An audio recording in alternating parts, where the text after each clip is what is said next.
నమస్కారం ఘంటారావానికి స్వాగతం. ముందుగా ప్రధానాంశాలు. ఎన్నికల వేళ ప్రధాని ముఖంలో భయం కనబడుతోంది. టెర్రరిజంపై మోదీ వ్యాఖ్యలు సరికాదన్న మంత్రి పొన్నం.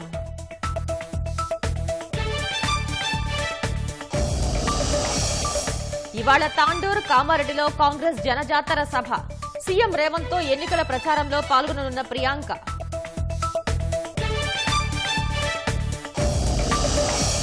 తూర్పుగోదావరి జిల్లా నల్లజర్లలో 7 కోట్ల నగదు స్వాధీనం. బోల్తాపడిన వాహనంలో గుట్టలుగా బయటపడిన సొత్తు.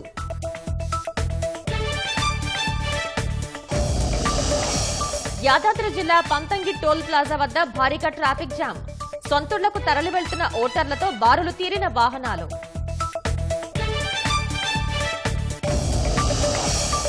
హైదరాబాద్ జలవిహార్లో 3 లక్షల విలువైన కొకెయిన్ పట్టివేత. 3 నిందితులు అరెస్ట్, రిమాండ్ కు తరలింపు.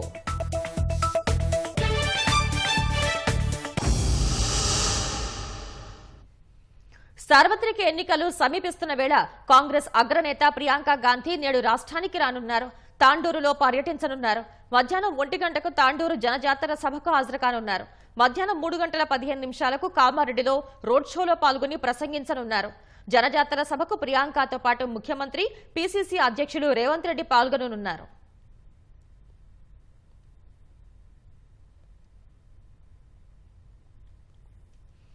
కరీంనగర్ లో భాజపా ఆధ్వర్యంలో ద్విచక్ర వాహన ర్యాలీ జరుగుతోంది. బండి సంజయ్ పాల్గొని ప్రసంగిస్తున్నారు. ప్రత్యక్ష ప్రసారం ద్వారా చూద్దాం. రాజు చౌక్ లో ఉరికిచ్చి కొట్టింది బండి సంజయ్.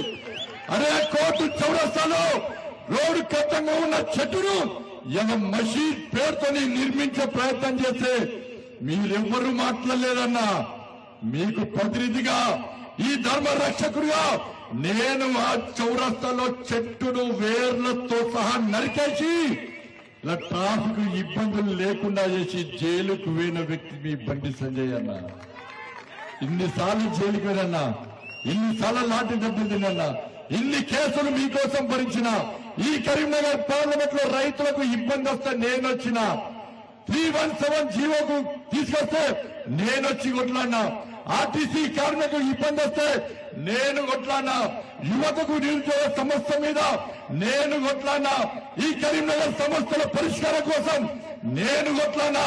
ఈ ఇద్దరు అభ్యర్థులు ఏ రోజైనా ఈ సమస్యల మీద కొట్లాడినా ఒక్కసారి ఆలోచించున్నా. ఈ రోజు పైసలు ఉన్నాయి కదా అని చెప్పి వాళ్ళు వస్తున్నారు. స్మార్ట్ సిటీకి పైసలు తెచ్చింది నేను.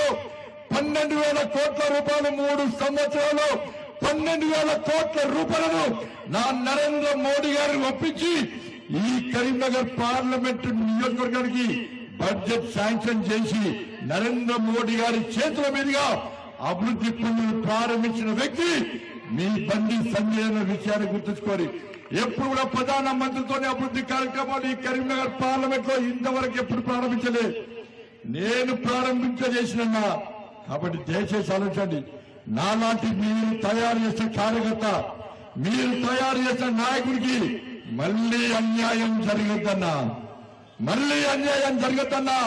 మాలాంటి ధర్మ రక్షకులను మీరు ప్రోత్సహించకుంటే, మాలాంటి ధర్మ రక్షకులను మీరు గెలిపించకుంటే, మాలాంటి ధర్మ రక్షకులను గెలిపించడానికి ఈ యువత సమయం ఇవ్వకుంటే, మాలాంటి ధర్మ రక్షకులను భుజానేసుకొని మీరు తిరగకుంటే మా భుజాన కాషాయపు జెండా ఉండే పరిస్థితి లేదన్నా. ధర్మం రక్షింపబడాలంటే, ఈ కరీంనగర్ పార్లమెంట్ నియోజకవర్గం రక్షింపబడాలంటే, అభివృద్ధి చెందాలంటే పక్కా మీ బండి సంజయ్ని గెలిపించాలి. అక్కడ నరేంద్ర మోడీ గారి ప్రధానమంత్రి చేయాల్సిన అవసరం మీకుందని, వాళ్ళ మనకుందన్న, దేశానికి అవసరం ఉందన్నా. ఇంతకుముందు రాజాబా చెప్పాడు, నరేంద్ర మోడీ గారు ప్రధానమంత్రి కాకుంటే ఈ భారతదేశం మరో పాకిస్తాన్ గా మారే ప్రమాదం ఉందన్న విషయాన్ని గుర్తుంచుకోండి. అనేక దేశాల చుట్టూన్న ఇస్లామిక్ దేశాలుగా మార్చడానికి ఇలా ఇస్లామిక్ సంస్థలు ప్రపంచ వ్యాప్తంగా ఏ విధంగా నాశనం చేస్తున్నాయో ఆలోచండి. ప్రపంచ వ్యాప్తంగా ఇస్లామిక్ సంస్థలు ప్రేరిస్తూ అనేక దేశాలను ఇస్లాం దేశాలుగా మార్చే ప్రయత్నం చేస్తున్నాయి. ఈ భారతదేశంలో ముస్లిం జనాభా 43% పెరిగిందన్నా. హిందువులు ఆలోచించాలి, ఈ తెలంగాణ రాష్ట్రంలోని హిందువులు ఆలోచించాలి, ఈ దేశంలోని హిందువులు ఆలోచించాలి. 43% ముస్లిం జనాభా పెరిగితే 8% హిందువుల జనాభా తగ్గిందన్న. ఆలోచించండి, రాబోయే రోజుల్లో ఈ దేశం ఎలాంటి ప్రమాదకర పరిస్థితుల్లో చిక్కుకునే ప్రమాదం ఉందో ఆలోచించండి. ఈ పరిస్థితి మారాలంటే మీ ఒక్క ఓటే, మీరు వేసే ఒక్క ఓటే రామబాణంగా ఢిల్లీకి పోవాలి. ఎవడైతే ఈ దేశాన్ని ఇస్లామిక్ దేశంగా మార్చాలని చూస్తున్నాడో వాని గుండెల్లో గుణపమే కూర్చోాలంటే ఆ గుణపమే మీ ఓటు అన్న విషయాన్ని ఒక్కసారి గుర్తుంచుకోండి.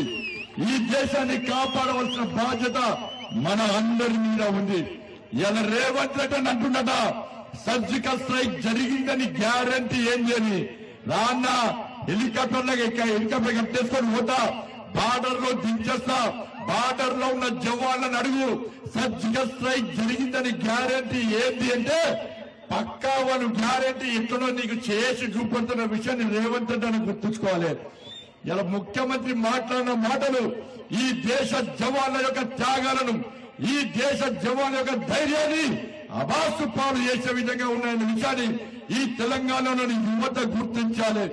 ఇదే రేవంత్ రెడ్డి అన్న గతంలో మోడీ హీరో, మోడీ లేకుండా దేశం లేదు, మోడీ లేకుండా పాకిస్తాన్ వస్తాడు, మోడీ లేకుండా బంగ్లాదేశ్ వస్తాడని చెప్పి ఇదే రేవంత్ రెడ్డి అన్న మాట్లాడిన విషయాన్ని ఒక్కసారి మీరు గుర్తుంచుకోండి. రేవంత్ అన్న, నీ కాంగ్రెస్ పార్టీ అధికారంలో ఉన్నప్పుడే గోకుల్ చాట్ బాంబు బ్లాస్ట్ జరిగింది, దిల్సుఖ్ నగర్ బాంబు బ్లాస్ట్ జరిగింది, లుంబిని పార్క్ బాంబు బ్లాస్ట్ జరిగింది. కానీ నా నరేంద్ర మోడీ ప్రధానమంత్రి అయినాక 10 సంవత్సరాలు ఎక్కడ బాంబు బ్లాస్ట్ కదా, సుధీర్ బాబు బ్లాస్ట్ కూడా జరగని విషయాన్ని రేవంత్ అన్న గుర్తుంచుకోవాలి. హుజూరాబాద్ లో భారాస ర్యాలీ జరుగుతోంది. మాజీ మంత్రి కేటీఆర్ మాట్లాడుతున్నారు. ప్రత్యక్ష ప్రసారం ద్వారా చూద్దాం. కమలాపూర్ లో ఉండే నేతన్నలు ఆలోచన చేయాల. చేనేత మీద పన్ను వేసిన, జీఎస్టీ 5% విధించిన మొట్టమొదటి ప్రధానమంత్రి Narendra Modi. All India handloom board రద్దు చేసిండు, పవర్లూమ్ బోర్డు రద్దు చేసిండు. ఏ ఒక్క పని రైతుల కోసం గాని నేతన్నల కోసం గాని చేయలే. కానీ ఇలా సిగ్గు లేకుండా మళ్లీ వచ్చి గుడి కట్టినాం, ఓట్లేయండి. గుడులు మనం కూడా కట్టినాం, ఆధునిక గుడులు కట్టినాం. ఇక్కడికి వచ్చిన మా ఆడబిడ్డలను అన్నదమ్ములను నేను అడుగుతున్నా, ఈ 5 ఏళ్లలో బండి సంజయ్ అనే ఎంపీని ఎన్నడన్నా మీరు చూసిండ్రా? ఎన్నడన్నా చూసిండ్రా? టీవీలో చూసుడు కాదు, నిజంగా చూసిండ్రా? ఎన్నడూ ఎవరికి కనబడలే. 5 ఏళ్లు ఎంపీగా గెలిచినాడు. ఏం చేయాలి? అన్ని మండలాలు పోవాలి, పట్టణాలు పోవాలి, జెడ్పీ మీటింగ్ అటెండ్ కావాలి, మండల మీటింగ్ అటెండ్ కావాలి, అదేవిధంగా మున్సిపల్ మీటింగ్ అటెండ్ కావాలి, అన్ని సమావేశాలు హాజరు కావాలి. వినోద్ అన్న 2014 నుంచి 19 వరకు ఎంపీ ఉండే. ఆనాడు అన్ని జెడ్పీ మీటింగ్లకు పోయిండు, అన్ని మండల మీటింగ్లకు పోయిండు. ప్రజల తరపున పార్లమెంటులో గలం ఎత్తిండు. అట్లాంటోడు ఎంపీ ఉండాలి తప్ప ఇలా గాలి తిరుగుడు తిరుక్కుంటా, ముస్లింలను తిట్టుకుంటా, హిందూ హిందూ అనుకుంటా కేవలం మత పిచ్చి మాత్రం తప్ప ఒక్క బుడ్డ పైస పనికిరానోడు మనకు పార్లమెంట్ సభ్యుడిగా ఉండు అవసరమా? 5 ఏళ్లలో హుజూరాబాద్ గల్లీలో కనబడలేదు. పోనీ ఢిల్లీలో ఉన్నాడు అంటే ఢిల్లీలో కూడా పత్తలేడు. యాడున్నాడు రాబోయే అంటే గాలి తిరుగుడు తిరుక్కుంటా మసీదులు దవ్వుదాం, శవం వెళ్తే మీకు, శివం వెళ్తే మాకు అని సొల్లు డైలాగులు కొట్టుకుంటా 5 ఏళ్లు పిల్లలను ఆగం చేసుకుంటా తిరిగిండు తప్ప బుడ్డ పైస పని చేయలే. పార్లమెంట్ సభ్యుడు అనేటోడు పార్లమెంట్ లో ప్రశ్నలు అడగాలి, కేంద్ర ప్రభుత్వంకి వెళ్లి పైసలు లేవాలి. మీరు మొన్ననే హుజూరాబాద్ లో బ్రహ్మాండంగా కౌశిక్ రెడ్డి లాంటి ఒక డైనమిక్ లీడర్ ను మొన్ననే గెలిపించుకున్నారు. మరి మీకు నేను ఒక్కటే విజ్ఞప్తి చేస్తున్నా, కౌశిక్ రెడ్డి ఇలా బ్రహ్మాండంగా ఒక కోడెగిత్తలాగా అక్కడ అసెంబ్లీలో ప్రభుత్వాన్ని గడగడలాడిస్తున్నాడు. రేవంత్ రెడ్డికి చెమటలు పట్టేటట్టు చేస్తున్నాడు. హుజూరాబాద్ పౌరుషం ఏందో చూపెడుతున్నాడు. మరి కౌశిక్ రెడ్డి వలపటెద్దైతే ఇగో దాపటెద్దు మన వినోదన్న. జోడెద్దులుంటేనే నీకు దండం పెడతా, బంద్ చేయరా, నీ పైసలు నీకు ఇస్తాం రా అయ్యా, బందీ. నీ ముఖంలో కొట్టుడు పాడుగా నావు. వాడు ఒకటే పని పెట్టుకున్నాడు. నేనేమంటున్నా, ఇగో ఇది వలపటెద్దు, ఇది దాపటెద్దు, జోడెద్దులు గట్టిగా ఉంటేనే వ్యవసాయం తాగుతుంది, అంతేనా? దుక్కి తుండుదామా హుజూరాబాద్ లా? పక్కానా? వినోదన్న గెలుచుడు పక్కానా? ఇక వాడొకటి వీడొకటి పైసలు మంచి తాగం కాదు కదా, పక్కా. నేను ఒక్కటే విజ్ఞప్తి చేస్తున్నా, మనం ఇవాళ కేసీఆర్ గారు ప్రభుత్వం ఉన్నప్పుడు ఎట్లుండే, ఇవాళ ఎట్లుందో మీరు చూస్తున్నారు. రేవంత్ రెడ్డి ఒక నరకుడు కాదు, ఎటు నోడు ఎట్లా పడితే అట్లా మాట్లాడి 500 బోనస్ ఇస్తా అన్నాడు. ఎవరికైనా వచ్చినా అదే వచ్చిందా ఏంటి హుజరాబాద్లో? మరి సప్పుడు వస్తలేదు ఏం సంగతి? మీకేమైనా సీక్రెట్ గా పంపిండేమో రేవంత్ రెడ్డి అనుకున్నా. 500 బోనస్ వచ్చిందా? 2 లక్షల రుణమాఫీ అయిందా? తులం బంగారం వచ్చిందా? రంజాన్ తోఫా మిలాకే ఆప్కో? రంజాన్ తోఫా లేదు, బతుకమ్మ కానుక లేదు, క్రిస్మస్ కానుక లేదు, ఏది లేదు, ఏమిట్లకేది లేదు. ఎన్నెన్ని మాటలు చెప్పిండు. కోడళ్లుంటే మా ఆడపిల్లలుంటే నెలకు 2500 ఇస్తాడు. ఎక్కడున్నారు మా ఆడబిడ్డలు? కనబడతలేరు. వచ్చిందా అమ్మ 2500? వచ్చిందా? ముసలోళ్ళకి 4000 అన్నాడు, వచ్చిందా? ఆడపిల్లలకు స్కూటీలు అన్నాడు, వచ్చినాయా? స్కూటీలు రాలే గాని కాంగ్రెస్ వాళ్ళ లూటీ చాలు అయింది. హైదరాబాద్ లో యూటీ చేస్తామనే ఆలోచన కూడా చాలా అయింది. నేను మిమ్మల్ని అందరినీ ఒకటే కోరుతున్నా, పార్లమెంట్ లో ఎందుకు ఉండాలి గులాబీ జెండా?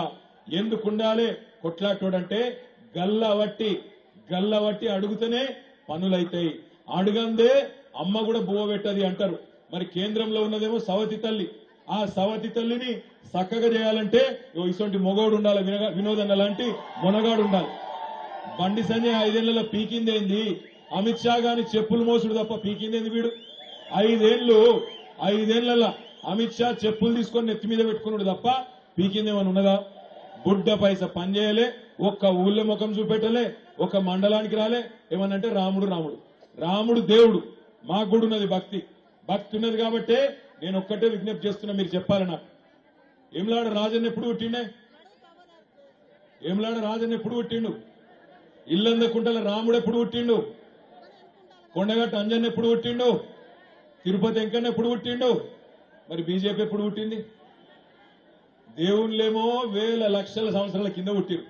బీజేపీ అయిన బోడముండ పార్టీ 40 ఏళ్ల కింద పుట్టింది. ఇక వీళ్ళు ఎట్లా మాట్లాడతారంటే, మేము వచ్చినాకనే దేవుడు వచ్చిండు, మేము వచ్చినాకనే మీకు బొట్టు పెట్టు నేర్పించినాం, మేము వచ్చినాకనే మీకు పండుగలు చేసుకుని నేర్పించినాం, మేము వచ్చినాకనే మీరంతా బోనాలు ఎత్తుకుని నేర్పించినాం, మేము ఉన్నాం కాబట్టి దేవుడు బాగున్నాడు. వీళ్ళు వచ్చినా దేవునికి ఏం కాదు. వీళ్ళు పుట్టక ముందు దేవుడు మంచిగానే ఉన్నాడు. బీజేపీని బొందబెట్టినాక కూడా దేవునికి ఏం కాదు, దేవునికి ఏం నష్టం రాదు. దయచేసి దండం పెట్టిన మీకు చేసే విజ్ఞప్తి ఒకటే, 5 ఏళ్లు గాలి తిరుగుకుంటే గాలి ముచ్చట్లు మాట్లాడిన అవలగాళ్ళు మనకు అవసరం లేదు.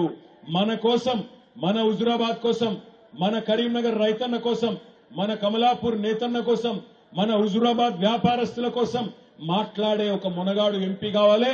ఆయన మన వినోద్ కుమార్ గారు. రేపటి రోజున మీరు అవకాశం ఇస్తే పార్లమెంట్ లో కరీంనగర్ తరపున గట్టిగా గొంతున పెట్టి అక్కడ కేంద్రం నుంచి నిధులు రాబట్టే సత్తా ఉన్న నాయకుడు.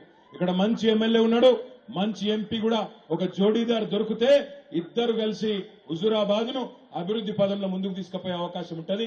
దయచేసి నేను మీకు చేసే విజ్ఞప్తి, అనవసరంగా ఆగం కాకుర్రి. మతం పేరు మీద, దేవుని పేరు మీద మ్యాజిక్లు చేస్తే దానికి ఆగం కాకుర్రి. ముఖ్యంగా మా ఆడబిడ్డలకు నేను విజ్ఞప్తి చేస్తా ఉన్నా, 400 సిలిండరు 1200 అయింది మోడీ వచ్చినాక. అన్ని పిరం చేసిండు నరేంద్ర మోడీ. పప్పు పిరం, ఉప్పు పిరం, చింతపండు పిరం, నూనె పిరం. ఎందుకంటే అన్నిటి మీద, పెట్రోల్ మీద, డీజిల్ మీద 34% పన్నులేసి ప్రపంచం మొత్తంలో చమురు ధరలు తగ్గినా, పెట్రోల్ డీజిల్ ధరలు తగ్గినా మన దగ్గర పెరిగేందుకు కారణమైనోడు నరేంద్ర మోడీ. మరి పెట్రోల్ డీజిల్ ధరలు పెరిగితే తప్పకుండా అన్ని కూరగాయల ధరలు కూడా పెరుగుతాయి. అందువల్లనే పెరిగినాయి. దయచేసి నేను నిన్న కోరుతున్నా, ఎట్టి పరిస్థితుల్లో ఈసారి ఎటు ఆలోచన చేయకుండ్రి. కారు గుర్తు 3వ నెంబర్ మీద ఉన్నది బ్యాలెట్ మీద. ఎల్లుండి పోలింగ్ లో 3వ నెంబర్ మీద బోయిన్పల్లి వినోద్ కుమార్ గారి కారు గుర్తున్నది. కారు గుర్తు కోటేసి గెలిపించండి అని మనస్ఫూర్తిగా మీ అందరినీ కోరుకుంటూ ఒక్క మాట అడుగుతా, నిజాయితీగా సమాధానం చెప్పండి. నిజాయితీగా, నా కోసం చెప్పకూడదు. కేసీఆర్ ఉన్నప్పుడే బాగుండే అనుకునేటోళ్ళు శైలావట్టు పక్కన గట్టిగా లావట్టు చేయంటే మొండి చేయగలదు. పిడికిలి కేసీఆర్ ఉన్నప్పుడే బాగుండనా? పక్కానా? సరే, మీకు ఒక చిన్న ఉపాయం చెప్తిగా. 10-12 ఎంపీలు గెలిపిండ్రి, 6 నెలల్లో తిరిగి కేసీఆర్ రాష్ట్ర రాజకీయాన్ని శాసించే పరిస్థితి వస్తుంది. మీరు ఎక్కువ ఆలోచన చేయకుర్రి, ఎక్కువ ఆగం కాకుర్రి. మీరు కారు గుర్తు కోటేయండి, తిరిగి 6 నెలల్లో కేసీఆర్ గారు రాష్ట్ర రాజకీయాన్ని శాసించే పరిస్థితి వస్తుంది. అందుకే ఆగమాగం కాకుండా, ఏం టెన్షన్ పడకుండా ఎల్లుండి మంచిగా పొద్దున పూట సలడ్ పూట వండ్రి 7 నుంచి 9 లోపల, సాయంత్రం 4 నుంచి 6 గంటల లోపల కారు గుర్తు గట్టిగా ఒత్తి, ఇంకొకటి బీజేపీ లంగలు వాళ్ళు కారు గుర్తు మీద ఒత్తినాక చిన్న చిట్టి కూడా ఇస్తారు, అది తీసుకోవాలి. లేకపోతే మనం ఒక దిక్కు ఒత్తితే ఇంకో దిక్కు కూడా ప్రమాదం కూడా ఉందట.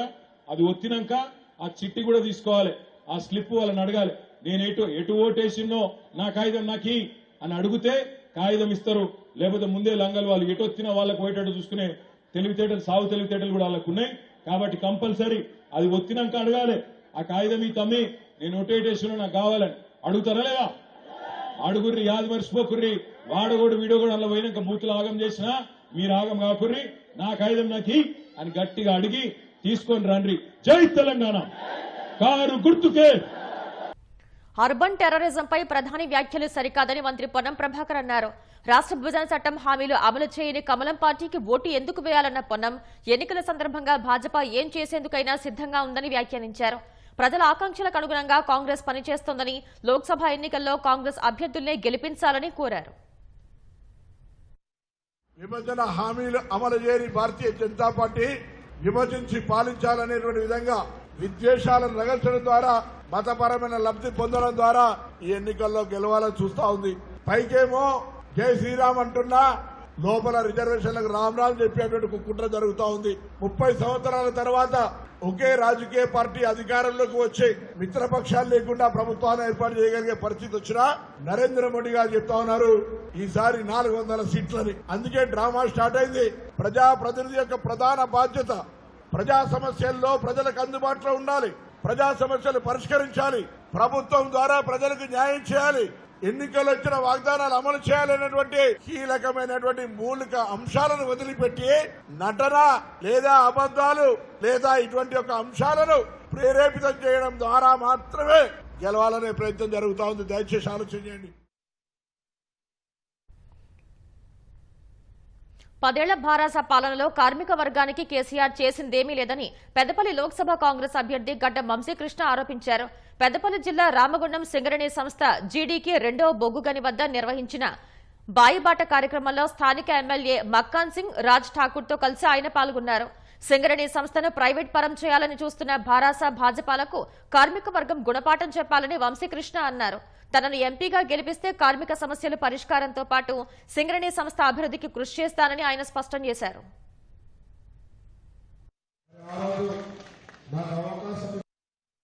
తెలంగాణ మూవ్మెంట్ల సింగరేణి కార్మికుల పాత్ర అతి పెద్దది. కానీ గత 10 సంవత్సరాలు మీరందరూ చూస్తున్నారు, కేసీఆర్ సార్ గారు మనందరినీ నమ్మించి గొంతు ఘోషణంత పనిచేసినారు. కేవలం 2 ఎంపీ సీట్లతోటి కేంద్రంలో మెడలు వంచి తెలంగాణ తీసుకొచ్చినా అని చెప్పి చాలా అహంకారంగా మాట్లాడేవారు కేసీఆర్ గారు. వారితో పాటు 10 కాంగ్రెస్ ఎంపీలు కూడా ఉండే కేంద్రంలో.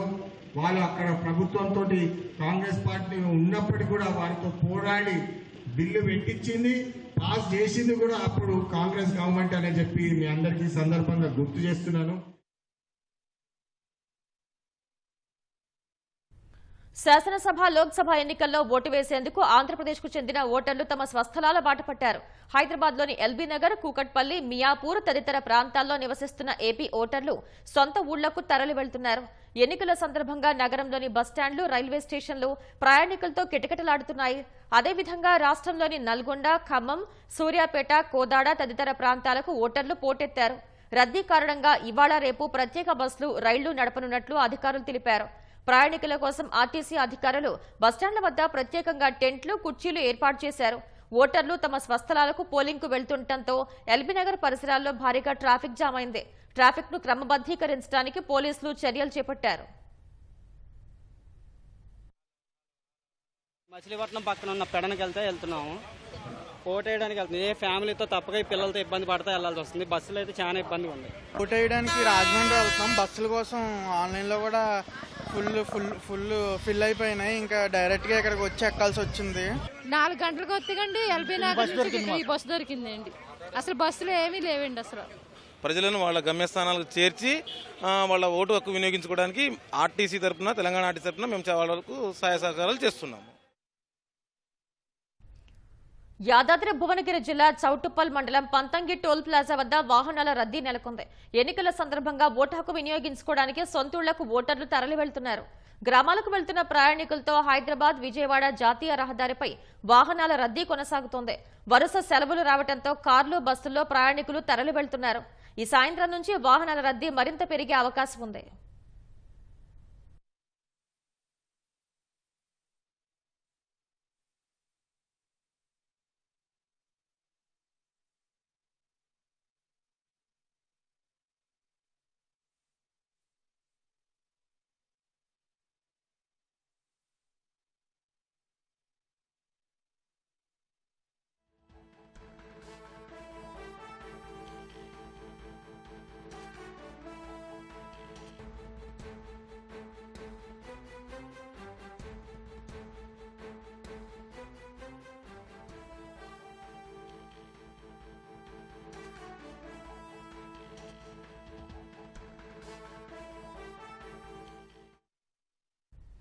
ప్రజలు తమ ఓటు హక్కు వినియోగించుకునేందుకు సొంతూళ్లకు తరలి వెళ్తున్నారు. మరింత సమాచారాన్ని సికింద్రాబాద్ నుంచి మా ప్రతినిధి శ్రీపతి శ్రీనివాస్ ప్రత్యక్ష ప్రసారం ద్వారా అందిస్తారు.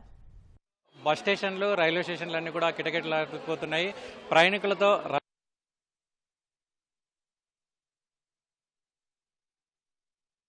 సికింద్రాబాద్ రైల్వే స్టేషన్లో ఉన్నాము. సికింద్రాబాద్ రైల్వే స్టేషన్ నుంచి సొంతూళ్ళకు వెళ్ళేటువంటి ప్రయాణికులంతా కూడా ఇక్కడ వచ్చి ఉన్నారు. చాలామంది కూడా తమ తమ సొంత ఊళ్ళకు వెళ్ళేటువంటి రైళ్ల కోసం వేచి చూస్తున్నటువంటి దృశ్యాలు అయితే కనబడుతున్నాయి. ముఖ్యంగా కాకినాడ, విజయవాడ, విశాఖపట్నం, తూర్పుగోదావరి, పశ్చిమ గోదావరి, కాకినాడ ఇటువంటి ప్రాంతాలకు వెళ్లాల్సినటువంటి ప్రజలతో పాటు వివిధ రాష్ట్రాలకు వెళ్ళేటువంటి ప్రజలంతా కూడా తమ ఓటు హక్కును వినియోగించుకునేందుకు ఇక్కడికి వచ్చినటువంటి దృశ్యాలు అయితే కనబడుతున్నాయి. ముఖ్యంగా వీళ్ళతో పాటు మరొక పక్క అయితే కాచిగూడ, సికింద్రాబాద్, నాంపల్లి రైల్వే స్టేషన్లలో కూడా ఈ ప్రయాణికులతో రద్దీగా మారిపోయింది. వాళ్ళ అదంతా కూడా మనము చూస్తున్నాము. దీంతోపాటు దక్షిణ మధ్య రైల్వే శాఖ ప్రత్యేక రైళ్లను కూడా నడిపిస్తుంది. సుమారు 50కి పైగా ప్రత్యేక రైళ్లను కూడా నడిపిస్తుంది. ఇక మరో 22 రైళ్లకు అదనపు బోగీలను కూడా ఏర్పాటు చేసినట్లు రైల్వే అధికారులు కూడా చెప్పారు. వాటికి అదనంగా రద్దీకి అనుగుణంగా ఎవరైతే ప్రయాణికులు ఉన్నారో వాళ్ళు డిమాండ్ చేస్తే వాళ్ళ రద్దీకి అనుగుణంగా ఈ ప్రత్యేక రైళ్లను నడిపిస్తున్నట్లు కూడా చెప్తున్నారు. మరొక పక్క టీఎస్ఆర్టీసీ కూడా ప్రయాణికుల సౌకర్యార్థం కూడా ప్రత్యేక ఏర్పాట్లు కూడా చేసింది. ప్రతిరోజు 300 పైచీలకు ప్రత్యేక బస్సులను కూడా ఏర్పాటు చేసినట్లు కూడా చెప్తున్నారు. ఇప్పటికే 450 పైచీలకు రిజర్వేషన్లు కూడా పూర్తయిపోయాయని, అవన్నీ కూడా 10, 11, 12 తేదీల్లో కూడా బస్సుల్లో వెళ్లేందుకు కూడా వాళ్ళంతా కూడా రిజర్వేషన్ చేసుకున్నారు అని కూడా చెప్తున్నారు. దాంతోపాటు 10వ తేదీ, 11వ తేదీ, 12వ తేదీ రోజులో కూడా ఈ ప్రత్యేక బస్సులను ఏర్పాటు చేసినట్టు చెప్తున్నారు. 11వ తేదీ నాడు 150 పైచీలకు ప్రత్యేక బస్సులను, అదేవిధంగా 12వ తేదీ రేపు మరో 130 పైచీలకు ప్రత్యేక బస్సులను కూడా ఏర్పాటు చేసినట్టు చెప్తున్నారు. ఇవి కూడా చాలాకుంటే సరిపోకుంటే సిటీ బస్సులను, గ్రేటర్ హైదరాబాద్లో తిరిగేటువంటి సిటీ బస్సులను కూడా విజయవాడ సైడ్ ఆ రూట్లో కూడా నడిపేందుకు సిద్ధమవుతున్నామని కూడా చెప్తున్నారు. ఇప్పటికే కొన్ని బస్సులను కూడా సిద్ధం చేశారు. అయితే నగరంలోని జేబీఎస్, ఎంజీబీఎస్తో పాటు ఆరంఘర్, ఎల్బీ నగర్, కూకట్పల్లి వివిధ ప్రాంతాల నుంచి కూడా ఈ ప్రత్యేక బస్సులను కూడా నడిపిస్తున్నారు. అవి ప్రయాణికులు కోరితే వాళ్ళ వద్దకే మరిన్ని బస్సులను పంపించేందుకు కూడా ఆర్టీసీ సిద్ధమవుతున్నట్టు చెప్తున్నారు. దీంతోపాటు ప్రైవేటు ట్రావెల్స్ కూడా భారీ సంఖ్యలో వస్తున్నాయి. ప్రైవేట్ ట్రావెల్స్ అయితే విపరీతమైనటువంటి టికెట్ ధరలను వసూలు చేస్తున్నట్టు కూడా ప్రయాణికులు చెప్తున్నారు. వాళ్ళ నుంచి దాదాపు 3,000, 4,000 పైచీలకు కూడా విశాఖపట్నం వరకు వసూలు చేస్తున్నట్టు, విజయవాడ రూట్లో కూడా భారీగా ఈ ప్రైవేట్ ట్రావెల్స్ వసూలు చేస్తున్నట్టు చెప్తున్నారు. మరొక పక్క టోల్ ప్లాజాలు అన్నీ కూడా రద్దీగా మారిపోయాయి. ప్రైవేట్ ట్రావెల్స్తో పాటు సొంత వాహనాలు, కొంతమంది ఆర్టీసీ కావచ్చు, లేదంటే రైళ్లలో కావచ్చు, రిజర్వేషన్లు, టికెట్లు దొరకని వాళ్ళంతా కూడా తమ తమ సొంత వాహనాల్లో బయలుదేరి వెళ్తున్నారు. వాళ్ళకు కూడా దానివల్ల కూడా ఈ టోల్ ప్లాజాల దగ్గర కాస్త రద్దీగానే మారిపోయినటువంటి దృశ్యాలు అయితే కనబడుతున్నాయి. అయితే చాలామంది ఓటేసేందుకు ఎలాగైనా వెళ్ళాలి, ఓటు హక్కును వినియోగించుకోవాలని కూడా చాలామంది కూడా భావిస్తున్నటువంటి తరుణంలో నేపథ్యంలో ఒకవైపు రైల్వే శాఖ, మరొక వైపు ఆర్టీసీ కూడా ప్రత్యేక బస్సులను, ప్రత్యేక రైళ్లను కూడా ఏర్పాటు చేసింది. రైల్వే శాఖనైతే ప్రత్యేక రైళ్లతో పాటు అదనంగా ఏవైతే సాధారణ రైళ్లు ఉన్నాయో ఆ రైళ్లతో పాటు అదనపు బోగీలను కూడా ఏర్పాటు చేసినట్లు కూడా చెప్తున్నారు. సాధారణ బోగీలను కూడా భారీ సంఖ్యలో ఏర్పాటు చేసినట్లు కూడా చెప్తున్నారు. ముఖ్యంగా ఎన్నికల తేదీల్లో అంటే 10వ తేదీ, 11వ తేదీ, 12వ తేదీ, 13వ తేదీ వరకు కూడా ఈ ప్రత్యేక రైళ్లను కూడా నడుపుతున్నట్లు, ప్రయాణికులకు ఎటువంటి ఇబ్బందులు కలగకుండా, ఓటు వేసే వారికి కూడా ఎటువంటి ఇబ్బంది కలగకుండా ఏర్పాట్లు చేసినట్లు కూడా రైల్వే శాఖ అధికారులు కూడా చెప్తున్నారు. మొత్తానికైతే ఈ సొంతలకు వెళ్ళేటువంటి ప్రయాణికులతో ఒకవైపు రైల్వే స్టేషన్లు, మరొక వైపు బస్ స్టేషన్లు అయితే పూర్తిగా రద్దీగా మారిపోయాయి. ఇవి ఇక్కడ తాజా పరిస్థితులు. ఓటీవీ.